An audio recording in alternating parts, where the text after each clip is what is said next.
sideways until we're out of time. Fading memories, but yours still mine. Underwater, but I'm still breathing fine. Bob Carpenter, man, thanks for joining us today. My pleasure. Thanks, man. I've been wanting to do this with you, what, man, 2 years? A year? Because I was going to be with James, who was in Santa Clarita. Remember that? Yeah. So, yeah, anyway, happy to be here, man. This is James Frolio. You met him before in San Diego. Yes, we did.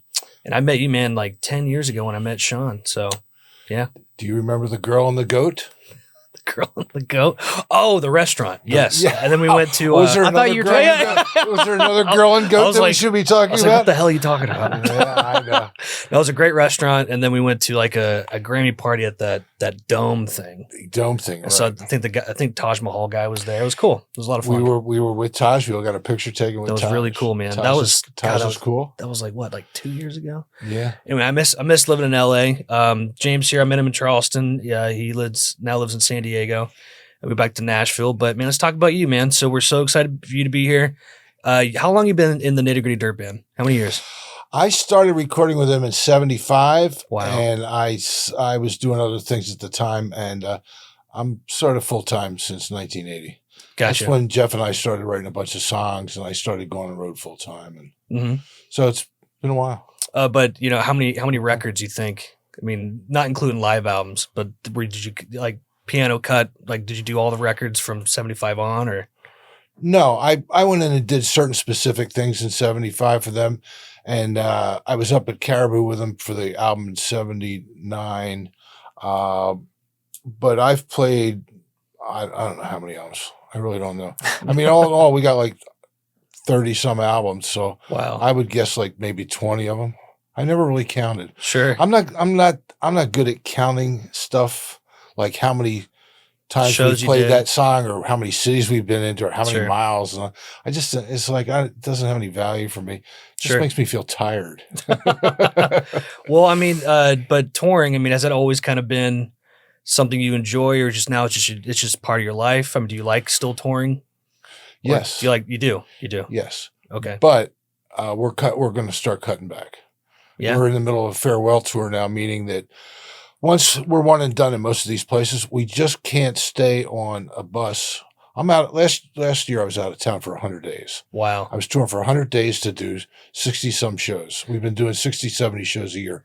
So we're going to work our way down from that. The band's 60th anniversary is in May of 2026. Wow. So it isn't that we won't record or play together after that. It's just that we're not going to be on a bus for 100 days a year. Yeah. I mean, are these like tours? Or you just like weekends? You couple? No, these are tours. They range anywhere from like 10 days to 2 weeks. Wow. So that's about the limit. Well, when I met you, my dad almost had a panic attack because he loves your band. You guys, I think it was 2016, the 50th anniversary. It was Americana Fest. Pick it on the patio, I think at Warner, right? So now up on top. Yep. Yeah. So now it's the 60th. That's crazy. That's insane, man. Yeah, we're not counting. Yeah. Time flies. Yeah, I remember we got on the bus, and this was really funny. It was Americana Fest. Your wife's there, Sean's there, whatever. And then you're like, you guys want to see the bus? And we get on there, and you guys are trying to find some alcohol, and all you could find is olive oil. It was really funny. That doesn't sound like us. Yeah. You're like, I don't have any beer. I got this olive oil. This is funny, man. That was cool. But yeah, my dad has always loved your band. Will the Circle Be Unbroken? I really wanted to see you guys at the Ryman recently. What was that? November?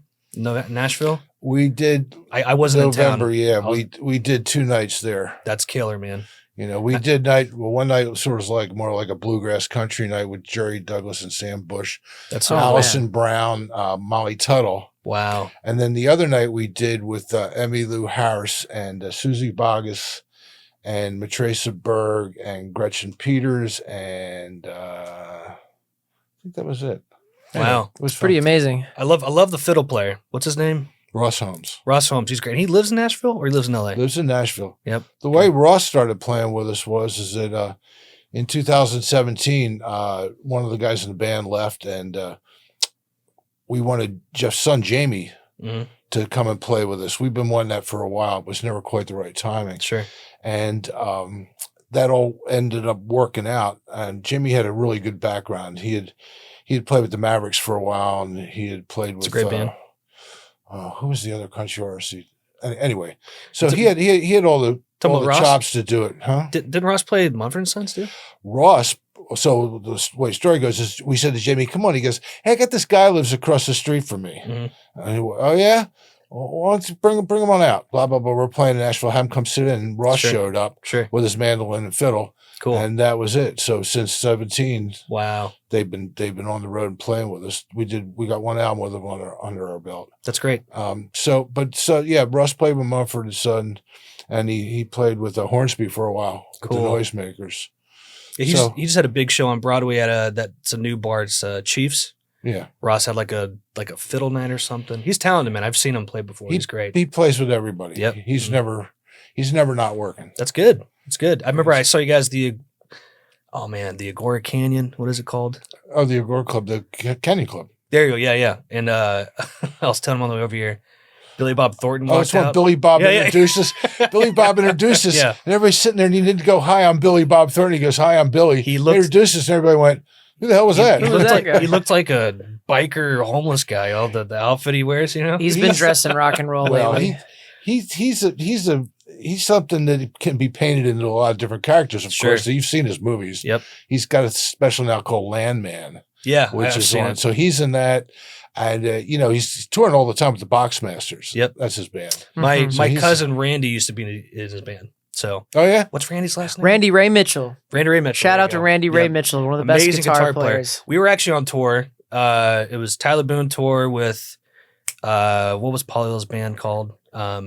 The Uncle Dwayne or something, right? Uncle Dwayne's band, which was a synthesis of Grateful Dead music and Allman Brothers music. They would weave them together. It was really cool. It was really cool. And we had a Sprinter van, and we never met these guys before, and we kind of connected online, and we rented a Sprinter van, we wrapped it. So it's me, James, and Will, us playing, those guys on there. And Randy's sitting on there. He's an older fella. And he's just like, "Daniel Boone? You related to Daniel Boone?" And I'm like, "I think I am. Yeah, are you?" He goes, "Yeah, me too." I was like, "Holy shit, we're cousins." It was wild. And, and I guess he's toured with everybody. So Randy's a killer guy. Yeah, his credential list was staggering. One thing that every time I would see him in the van, he had headphones on and he was just running scales. Like everyone else would be watching a movie or just. Was that annoying? I kind of thought it was impressive, honestly. Yeah. Well, because it was an electric. It wasn't an acoustic, so you could barely hear it. You could barely hear it on the road. That's good. That was cool, man. Well, so let's talk about touring, because that's like the big thing I want to ask about. When you started touring, was it a van? Was it what was it? What was the? I'm Philadelphia. Okay. So I had a couple bands in Philadelphia. I had one when I was in college. We played soul music because, that was the whole thing. Otis Redding, Four Tops, all that kind of stuff. And then I got out of school and I worked for a while because I went to engineering school. Oh. So I worked for a company. We were working on Interstate 95 through Philadelphia. Wow. So I was on the site and I was in the office and I didn't dig it. Sure. And I answered an ad in the paper, got a band together. We went out, we were doing, at that point, it was like blood, sweat, and tears and all that kind of stuff. Yep. And that's how you found a band back then. You had to get a look at the paper. Bought a B3, bought a van. Wow. And we started traveling around West Virginia, South Jersey Shore, all that kind of stuff. So that was in 67, 68. So I've been basically traveling around playing music since then. Wow, man. What a different time, too. Right? Like, I'm just saying, like, hitchhikers are up back then, like, just did it feel safer back then on the road, or does it feel safer now? I really don't think about it. Look, I got you. I'm just saying, I know my parents. The only thing I'm concerned about on the road is that we have a good bus driver and that the airplane pilot's qualified, because those are the only two really dangerous things that are happening on the road. Sure. So guys are driving me around. Yep.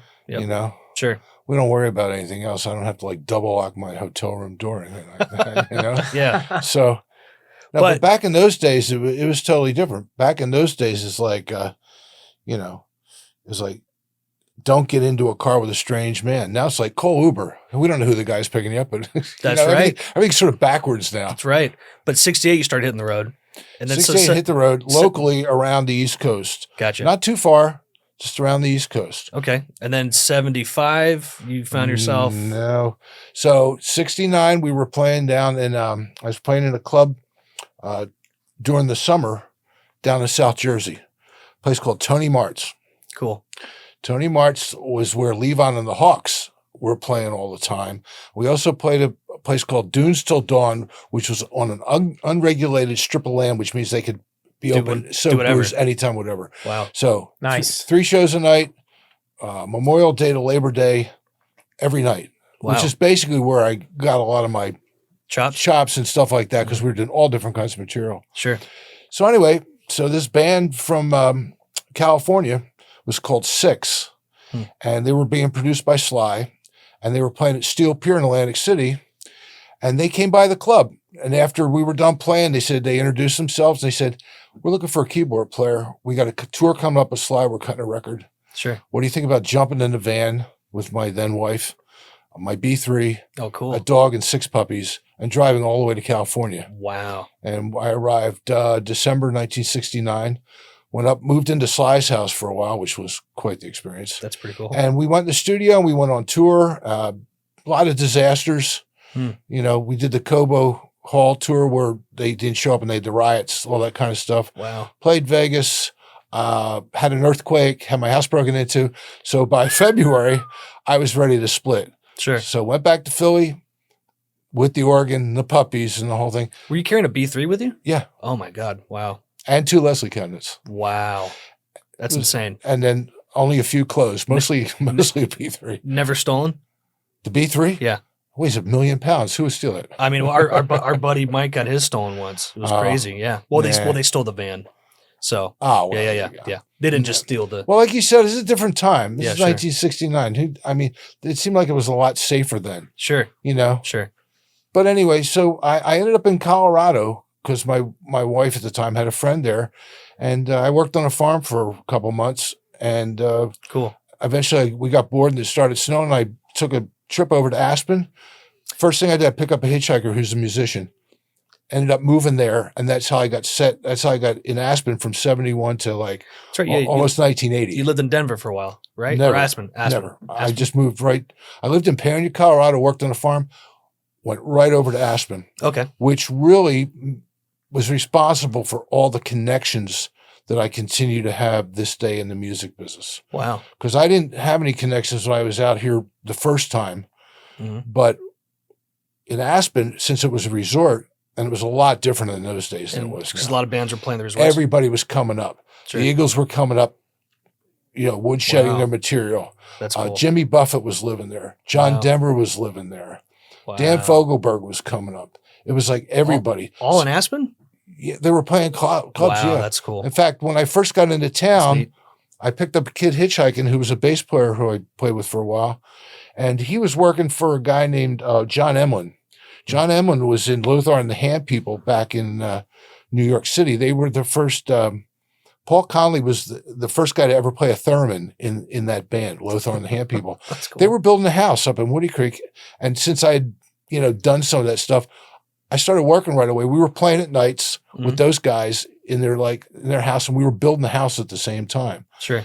So that was the first guys I met in Aspen. That house eventually was sold to Jimmy Buffett, was eventually lived in by Glenn Fry, which is still up there. Wow. So anyway, so being in Aspen, I got to meet all these people. I started playing music. Sure. Had a couple of different little bands. That's where I met the Nitty Gritty Dirt Band, because in 72, the earthquake hit LA and they all moved up to Colorado. Was that a bad earthquake?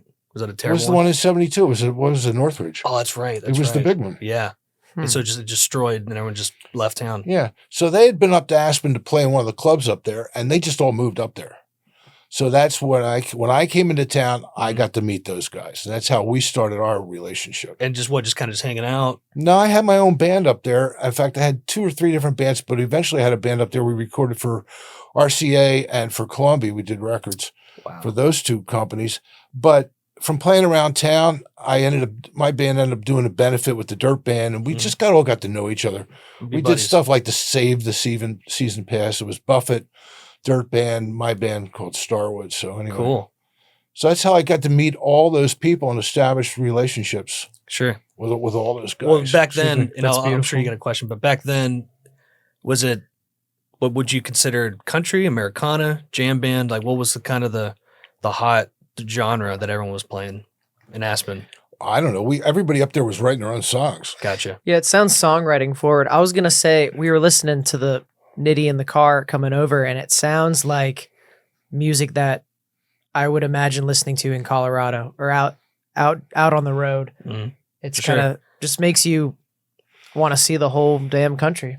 But it's cool, like, because he has so many records. It's really a record collection. Because some of it sounds like Jimmy. I was literally saying in the car, like, this sounds like Jimmy Buffett. You know what I mean? So I mean, I'm sure that you guys kind of touched a whole bunch of different vibes, or you know.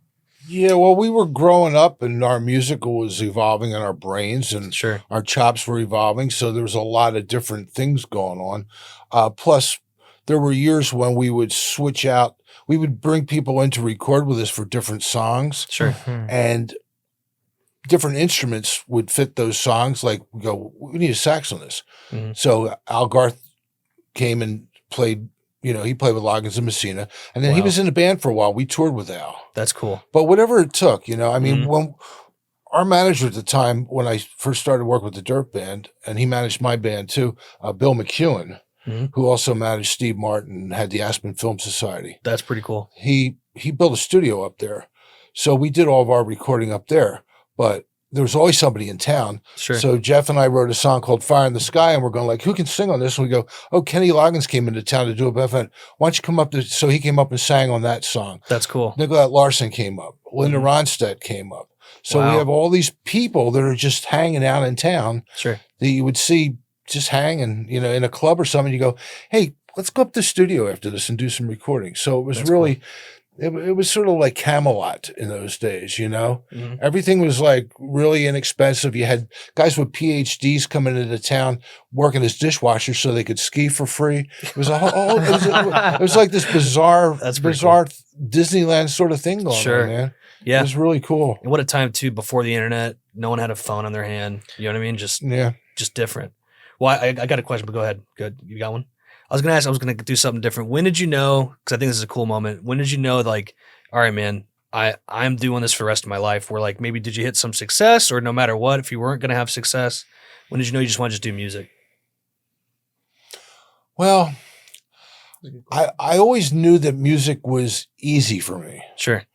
Everybody's born with a talent. Mm-hmm. I just happen to have a talent for music. Mm-hmm. And I tried other stuff because, back when I started college, it was like everybody had to be an engineer because everybody's going to go to the moon. Sure. And I couldn't see making a living doing that, playing music. I had a scholarship out of high school to go to Temple for a music scholarship. Mm-hmm. And I didn't take it because they gave it to me because I was the only one, I guess, in my graduating class, which was small, that sang in the choir or something like this. You were like more of the music guy. I couldn't see a future in it that I wanted outside of teaching music, and I didn't think I wanted to do that. Sure. I don't know. Like most people that are in their late teens, you don't know what the heck you want to do. Yeah, you're right. Just trying stuff. It's so stressful in a way to go like, oh my God, I got this whole life in front of me. What the heck am I going to do? Yep. Not only like, earning money, but it's like you're trying to find something you like. Yeah.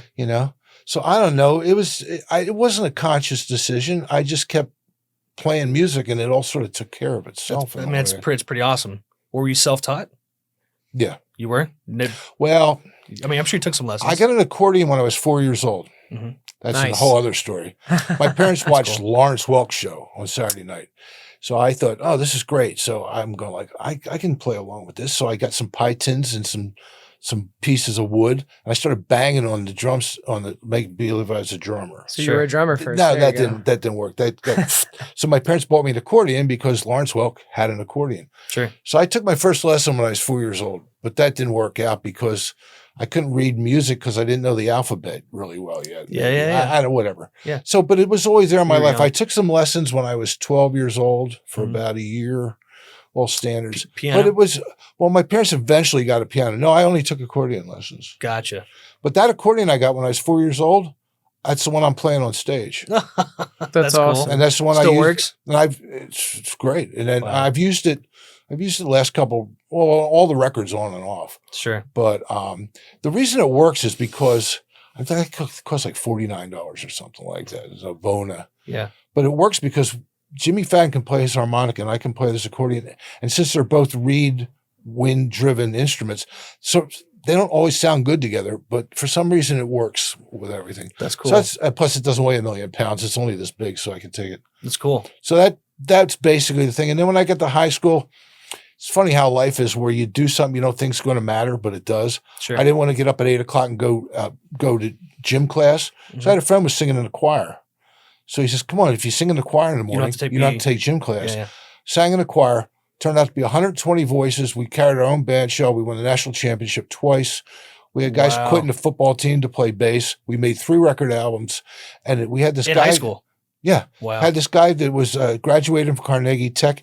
He hand wrote 8-part harmony transcripts of West Side Story, Sound of Music. So we did all that stuff. Wow. 8-part harmony is deep harmony. That's awesome. Yeah. But we did all this Hindemith stuff. It introduced me to so many different kinds of music. Mm-hmm. And that was a big part of my education too, because ear training is so important when you play music, when you want to play with other musicians. Mm-hmm. Yeah. That was my ear training right there, doing all that kind of stuff. Well, do you like improv? Or do you like it keep it straight? Do you like classical music? When you play the piano, do you like to like kind of veer off a little bit in improv, or do you like to keep it to the record? I do whatever's appropriate for the serve the song. Yes, song. That's a good way to put it. I've been very fortunate in my life that I've been able to sort of be the Swiss Army knife in a lot of these situations. Sure. Not only in the Dirt Band, but playing with other people on their records. Mm-hmm. Because I listen to a whole lot of different kinds of music. And in my mind, when somebody hires you to do something, you just want to do something that's going to make what they're doing better. You want to do the appropriate stuff, even if it's only playing one note. Sure. You know? Sure. So I've been very lucky in the fact that I can usually do something that's sort of like what I think it needs. Sure. You know? But I mean, I've been very fortunate in the fact that I've been able to play all these different genres. I've been all over the map. When I first got up to, like I said, when I got up to Aspen, I wanted to play opera ski because I wanted to keep playing. Sure. So I joined a bluegrass band and taught myself how to play bass. Oh, okay. So I played bass in a bluegrass band, and that gave me the foundation for playing a lot of the stuff with the Dirt Band. Because I played real bass in the Dirt Band for a while. Oh, okay. I was just saying, I was thinking like pianos. I and, played keyboard. Bass on the left I hand. played keyboard bass for 10 years too with them. Gotcha. Okay. So when we were Swiss Army knife. Yeah. This was as you so call that it? kind of stuff, you know. Nice. But I mean, so I've played bluegrass music like that. I've played the R&B with my first band. I've played pop music. I co-produced a record with my friend Brian Savage for Smooth Jazz. Cool. And wrote a bunch of songs for that. Do you like producing, or is that something you enjoy? Well, you're always producing yourself, aren't you, when you go in the studio? Yeah. So, so you want to do the same thing a director does. You just want to try to do something that'll get the best out of whatever people do. Well, you guys are about to go in the studio too, right? We were talking about beforehand. Yeah. But who's producing the album? Jerry Douglas. That's pretty cool. Yeah. Oh my gosh, that's incredible. Yeah. Mm-hmm. And that's He's going one of to the be best. a couple weeks Ocean Way in Nashville. Yeah. That's awesome. Yeah. When was the last time you guys did an album? 10 years? Has it been 2 years ago? 2 years ago? Okay. Yeah. But is this the 60th anniversary album, or are you just doing a record because you just want to do it? This is what we do. Hell yeah. That's Make awesome. music. That's what you do. That's awesome. That's what you do. I got a question for you. How long have you been writing? When did you start writing music? Because it sounds like you've been playing for a long time, but when did you start? Seriously? Seriously. Mm-hmm. I've always dabbled, but I was in my band in Aspen in 74, 75. And a guy who was a disc jockey on a radio station in Denver said, I need a theme song for my show. So a buddy of mine in the band I was in at the time, we sat down and we wrote this song. And we got it to him. And by the time we got it to him, he had gotten fired. So it just so happened that we were playing it. We played it in a club. And John Denver walked in and recorded it on a triple platinum record. So you cut your song. So that's how I got my grand piano too. Nice. That's killer. So I went, might be something to this songwriting stuff. That's pretty cool. Just curious. So he cut your tune, right? Yeah. So, but that's your song. Did you keep the publishing? Was there a crazy deal with that? Yeah, it was a crazy deal. Of It course. was? Okay. Of course. Because what happened was that the guy that was managing him and the guy that was producing him, in those days, they kept the publishing. Yeah, of course. But what the trade-off was is that he got the publishing from the song. My buddy and I get the writers, but that publishing money went towards our band cutting our first album for RCA, because John Denver had his own label called Windsong. So did he sign you guys? So he signed us and gave us the money to do the record, but basically it was our money from the song. That was the trade-off. We get a deal. And, what an interesting deal. Yeah, it was a good deal because it got us to the next moves you forward thing. And then eventually, if you stay at it, you know that you don't give your publishing away. Yeah, no, I mean, the first time, and I remember I helped him out with this a couple years ago, a lot of artists don't know, like BMI or ASCAP, right? And when you go in there to sign in to add your stuff, if you just say self-publishing, it's not real publishing. You got to start a pub company. It's $100 to do it.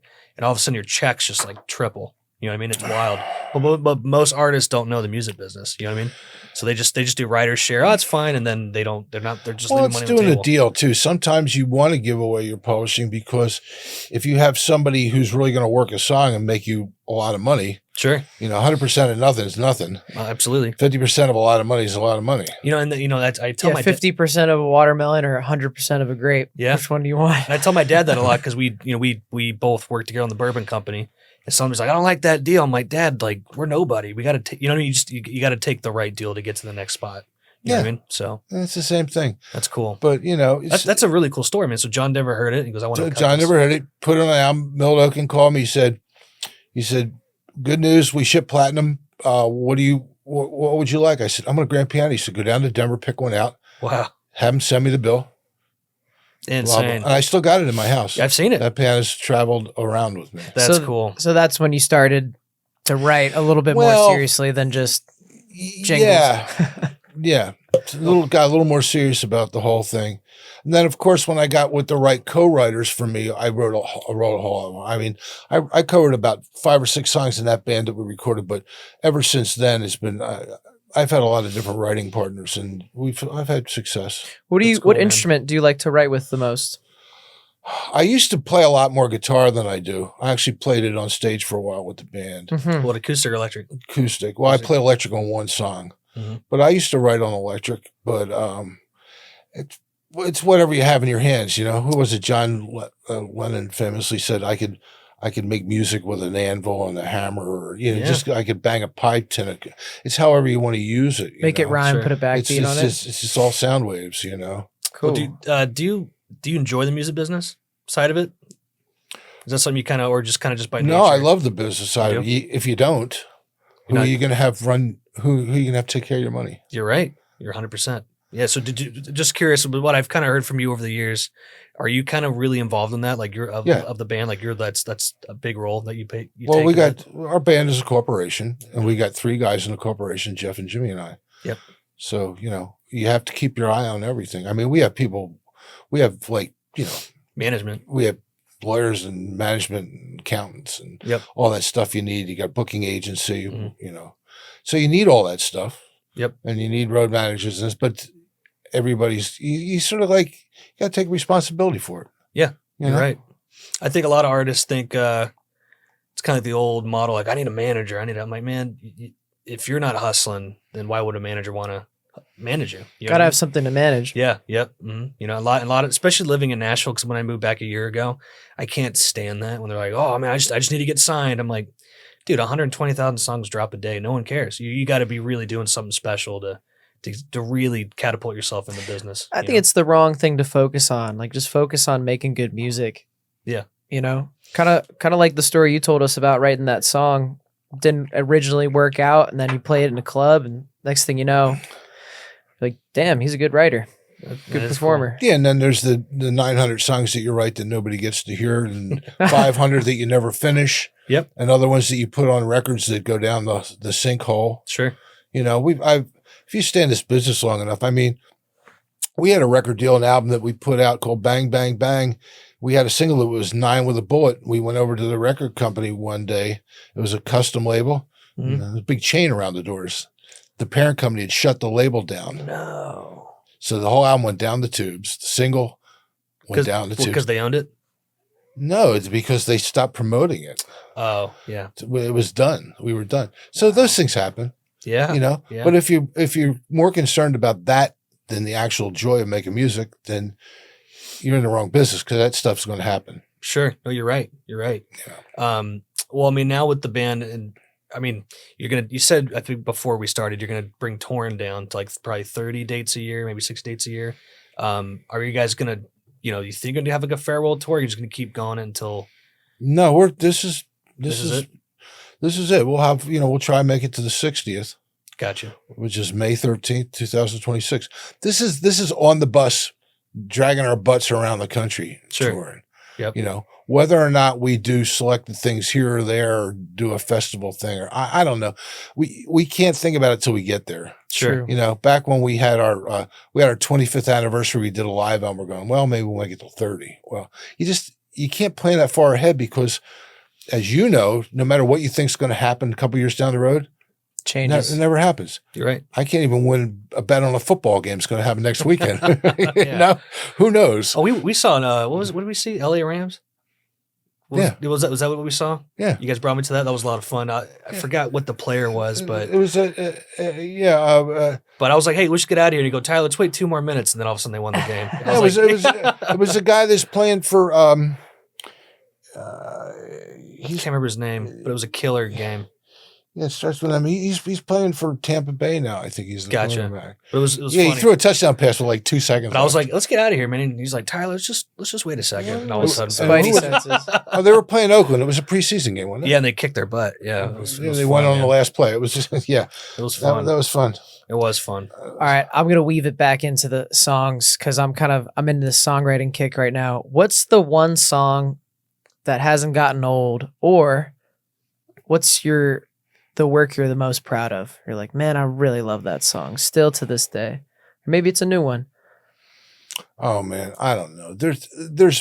I would say there's some songs that are more memorable to me, because like how they developed. Like, I wrote a song called Riding Alone, which is on our Second Circle album, and Emmylou Harris came in the studio and sang it with me, and Chet Atkins played guitar. So that's pretty cool. That's got a good memory attached to that song. Sure. Fire in the Sky, because Loggins came in and sang on it, and stuff like that. Was it Chet Atkins was at the RCA in Nashville, or was it just we did it at Randy Scruggs' studio. Oh, cool. That was the Circle 2 when we had like a cast of thousands. Yeah. So is that big video with Johnny Cash and? Yeah. Yep. Mm-hmm. Yep. Yeah, I'll show them earlier. It's beautiful. The making of. Yep. Yeah. That's killing. I was joking. Hornsby and all those guys. Yeah. Yep. Mm-hmm. It was insane. Studded. There's a lot of players on that one. Yeah. Mm-hmm. I was joking. I said it must have been annoying to mix that one, because it was like 60 vocals on one song, Yeah. That's killer, man. Yeah. Well, that all came down live. We didn't mix the two track, of course. It was multi-track, but there was everything bled into everything else, so you can't replace anything. Sure. Everybody's sitting around. I don't know if you saw these still shots from those sessions, but there's like, sometimes there's like 15 people with all the microphones. Mm-hmm. So whatever you're doing, which brings up the intensity level a lot. Yeah. Because you do not want to be the guy to mess up. So the focus is intense. Sure. So there's a balance there between focusing like crazy, but still being free and easy with it, so that you can create and be spontaneous when you're playing back and forth with everybody. Sure, but also with a video crew in the room, that's got to be a little intense too, Yeah, video crew. They were good. There was so much focus going on, you didn't even know where you were. Yeah. At that point, you're just focusing on the record. Fun. Yeah, and it was the same thing for Circle 3 too. It's the same sort. But by then it was sort of like we sort of knew a lot that was going on. Sure. I wasn't part of Circle 1. That was before my time, so I wasn't there for that one. Gotcha. But I got another one. After you joined, how does the songwriting process work in the studio? Does everyone bring an idea? I got a couple, you got a couple, or is it sort of like... Depends on the project, and obviously for the Circle project, we wanted to dig deep into the guest artists and what they would like to do. Sure. And we also had songs that we thought they might like, but we wanted to bring their songwriting into it too. So it's a long process, you know. You start and then you try to, and you're not quite sure who's going to be able to come and who's not, and try to put artists together maybe sometimes or not. But it was, and then most of the time we'd ask an artist like Levon Helm to come and sing with us, and he'd go, well, I'd really like to do this song. So then you go, great. I mean, that's part of that's the reason you have them, because of what they bring with them musically, besides the playing and singing. Well, you know, obviously we're here to talk about music, but I mean, I know what you like to do. I know you like to play golf, but is there anything else other than music that you just really gotta, you know, dig into sometimes to just get your mind off stuff? Is it golf? I know you guys did Pebble Beach, which is nuts. Yeah. Yeah, it's insane. You know, I've never been a great golfer. I think everyone says that. I mean, I only started playing because the Gatlin brothers invited us to a tournament they had down in Texas, and they said, hey, you know, first class American Airlines will put you up, you do this, do that. Do you guys play golf? We went, sure. Yeah, sure we do. I went over to Roger Dunn, bought a set of clubs. That's great. Took some lessons. Got up on the first tee box, and there's all these people, and they got an announcer. I go, now, I'm going like, oh my God. And I put the driver back. I got out of 6 iron. I went, you make one of those promises? Yeah. Dear Lord. Please let me just hit the, I swear. Did you hit it? I hit it. Yeah. You hit it? Nice. I can't remember. I blacked out. That's great. Who knows? That's fun. You know, I did that when I was younger. I'm super bad at golf, but I was like 21, like with the Hootie guys, because they're from Charleston, and it was like a pro-am thing. It was really embarrassing. Yeah, we played. What do you call it? Golfer's choice or captain's choice, whatever. We just switched to that. But anyway, well, there was a time in the 90s and the early 2000s where everybody we'd take all our clubs on the road with us. So every day we'd have a different golf course to play. It was that's great. Cool. Days off. It's actually a great idea. Yeah. You know, I'd bring my son out on tour with me. I brought Sean with me for like 10 days at a time every year on the bus, and he'd bring his clubs and we'd all go play. So it was Sean's a good golfer. Then we played these tournaments, you know, for different charities and stuff like that, which was great. We'd play some golf. We'd go you know, and play music at night and raise some money for the charities. We did a lot of United Way stuff in Santa Fe. We'd go skiing. Dan Fouts' wife, the quarterback for San Diego, Dan Fouts, I don't know if you know who he is. Anyway, his wife was great at this charity work, and she got us involved in doing stuff for the United Way. So we'd go to Santa Fe and ski, play music, and we had some great times. Carla Boniff and Michael McDonald came, and we'd set up the stage with instruments and we'd do some songs. So it was cool. It was a really good thing. Yeah. Yeah. I saw you played with me, Bourbon Beyond. Did you guys ever done that one? Louisville, Kentucky? Louisville, gotta say it right. Bourbon and Beyond. Like, you know, it's like Jason Isbell, Brandy Carlisle, that Chris Stapleton kind of vibe. The Doobie Brothers played, and that was cool. Michael McDonald was up there. My dad loved that. That was pretty cool. So they're epic. Yeah. That was a fun show. We played. We were the first band on Kicked the acoustic off the whole stage. festival. Yeah. No, there's no one there. But anyway, we had some square dancers out there. Yeah, it was fun. Yeah, me and James have been playing together for, I don't know, man, 15 years. He's got his own band called Big Yen.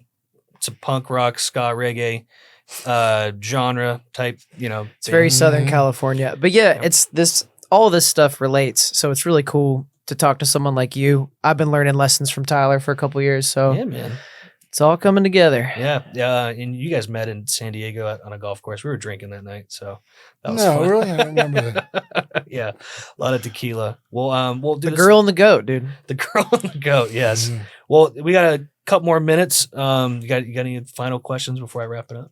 I just keep on asking about songwriting. Yeah. Like, how does it look these days? Here's the deal. I know songwriters that are in the Songwriting Hall of Fame. They write every day. Yeah. As you know, when you're writing, you get something in your head. It keeps twirling around until you live it, because everything you're seeing is relating or maybe not relating to what you're trying to write. Those are songwriters. I'm not a professional songwriter. I don't write every day. My mind is not there with it every day. Sure. I write for projects. I'll write when the spirit moves me. So if you want to talk to a professional songwriter, like my buddy Jeff's wife, Matresa Berg, who's youngest female inducted into the Nashville Songwriters Hall of Fame. It's killer. She writes all the time. She's written big hits for everybody. Yeah, it's Faith Hill, the Chicks, you name it. That's a different career too. It's a different career. You don't go on the road. Yep. 100 days a year and be a professional songwriter. There are some cool festivals where my buddy owns Arliss Alperton. He's been on the podcast. Like those songwriter fests where they fly down the writers. That's a new thing, like the BMI Key West, honoring the writers. But that's only a couple times a year, But it's cool. It's cool. Most people don't know that their favorite artist probably didn't write that song. You know what I mean? And it's some other writer who did it. Yeah, you don't go on the road. You go to the Bluebird. You write. It's like comedian. You work in your act. You take it to the comedy clubs to see what works and what doesn't. You take those songs into the Bluebird and play your songs. Actually, that's a good question. Have you guys done a lot of cool stuff with comedians over the years? I'm sure you have. Steve Martin used to open for the Dirt Band. That's cool. Same management. Arrow through the head. Cool. Nice. He's so funny. Well, okay. Actually, I wanted to ask this earlier and I forgot about it. What was your favorite late night TV show that you guys played? Oh, I don't know. I've done Merv Griffin. We've done a lot. The Dirt Band actually did Playboy After Dark one show before I was. That's pretty cool. We've done Letterman. We've done all those shows, at different points in time. That's pretty cool. We did Leno. Wow, that's cool. So that was good. That's killer, man. That's awesome. Did Merv Griffin once. Wow. That's insane. So, But do you think you'll ever do something like that again? Or you guys just want to do records, or you never know. You never know. How do you know? Is it Steve Swidell still managing you guys? Vector? Vector manages us. Steve hasn't been our manager since 90. I'm sorry, 2019. Gotcha. Because when everything stopped, COVID, he got out of the business for a while. But now he's back in it. He's back. Yep. I just saw him. He was just here. Yeah. Sean was telling me. Yeah, he was here with Peter Frampton. That's insane. So he's back, he's sort of back in the fold. Vector's a huge organization. Yep. I don't know whether he will be working with us personally. Sure. But he's sort of back with everybody right now. That's cool, man. Well, let's do one final question each, and then we'll wrap it up. You got another one? What's your biggest, if you could have a message on a billboard, what would it say? Doesn't have to be to everybody. I would say don't get in the music business unless you can't live without it. Because the way to be successful in the music business is to love music. And if you love music, all you want to do is be able to continue to play it and see where it takes you. It's not going to guarantee success. It's not going to guarantee money. It's not going to guarantee anything. Yeah. You have to be really good at people telling you they don't like what you do. Yeah. You have to be able to accept that rejection, like any artist, painters, actors. You have to have a thick skin. Mm-hmm. You have to have a lot of confidence. Mm-hmm. But the reward is not in where it takes you. What the end result is, the reward is in the journey. The journey. The reward is in the fact that you get to play music, and to do any art form, you have to be willing to sit down by yourself for long periods of time, as you know, whether you're painting a picture or you're writing a book, or if you're trying to learn your instrument or write a song, you have to be all alone, usually, unless you're co-writing with someone, of course. Sure. But you got to be willing to just be there with you. No TV on, no scrolling, no anything else going on. You have to embrace the silence of being there with yourself, and you have to also learn how to like what you do. Remember years ago when people had phone answering machines with tape, they leave a message and they go, I hate my voice on that. I don't really sound like that. Yeah. Well, that's part of the problem with music, in that you have to really enjoy what you do, be able to listen to what you do. Sure. Be able to listen to what you play and go, I enjoy doing that. I want to do more of that. And then the reward is when other people go, I really like that. Yeah. 100%. Great answer. Yeah, it's a great answer. That was a great answer. Thank you so much for that. You're welcome. So, so that's really the deal. And being on the road is like, not only is it the camaraderie, but it's like to get up on stage and have people time travel and leave all that crap behind. Yeah. And come out there and you can make people happy for a little while. Yeah. Let it all. And give them something that's not disgustingly horrible to ingest into their life. Yeah. From the TV or from whatever thing, I think that's a great point, because I think some artists, when they get bigger, and I'm going to cancel the tour. Like my agent, for example, he was telling me He was booking the 50 Cent tour. Yeah. And the 50 Cent has a like an app or something he just signed a deal on, and it was the same amount of money than the tour. And he canceled the tour, and so like he's like, I'm out that money. All this shit. But people that bought tickets, they're hardworking people, and all they're looking forward to is that thing on Friday, and then they cancel, and they're like, man, that's, you're kind of letting people down. That's very true. You know what I mean? It's a blessing to be able to bring joy into people's lives. It really is. Yep, 100%. You know. Well, final question: What are you looking forward to next? Just anything. Lunch? You're looking forward to golfing? Lunch is good. Yeah. Is there a football game on? Yeah. No, I mean, I've been working on some songs for the next project. I'll go back and do that. And, you know, taking the decorations off the Christmas tree and setting it on fire in the living room. That's always a fun thing to do. Yeah, it's great. I don't know, man. I got short-term goals, you know. I'm going to work on some music. I'm going to go to Nashville, and then we'll see what happens after that, you know. It's a good way to think about it. The short-term lunch sounds pretty good, though. Yeah. Let's get some lunch. Be here now. All right, I like it. Well, Bob Carpenter, thank you for having us, man. My pleasure. Yeah, awesome, killer. Boom, we're done. Good talking to you. Sweet. Running sideways until we're out of time.